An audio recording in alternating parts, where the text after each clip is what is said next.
Hi guys, welcome back to Yashaswini Madhuraj YouTube channel.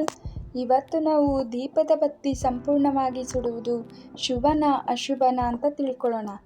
ನಿಮ್ಮ ಮನೆಯ ದೀಪದ ಬತ್ತಿ ಸಂಪೂರ್ಣವಾಗಿ ಉರಿದು ಮುಗಿದರೆ ದೇವರು ನಿಮ್ಮ ಪ್ರಾರ್ಥನೆಯನ್ನು ಸ್ವೀಕರಿಸಿದ್ದಾನೆ ಮತ್ತು ನಿಮ್ಮ ಕೋರಿಕೆಗಳು ಶೀಘ್ರದಲ್ಲೇ ಈಡೇರುತ್ತವೆ ಎಂಬ ನಂಬಿಕೆ ಇದೆ.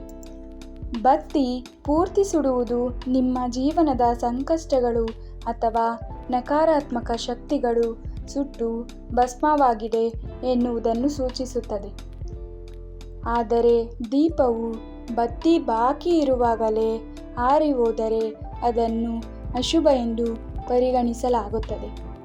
ಬತ್ತಿ ಸಂಪೂರ್ಣವಾಗಿ ಉರಿದು ದೀಪ ತಣ್ಣಗಾಗುವುದು ಸಾಮಾನ್ಯವಾಗಿ ಒಳ್ಳೆಯ ಸಂಕೇತ ಆಗಿದೆ.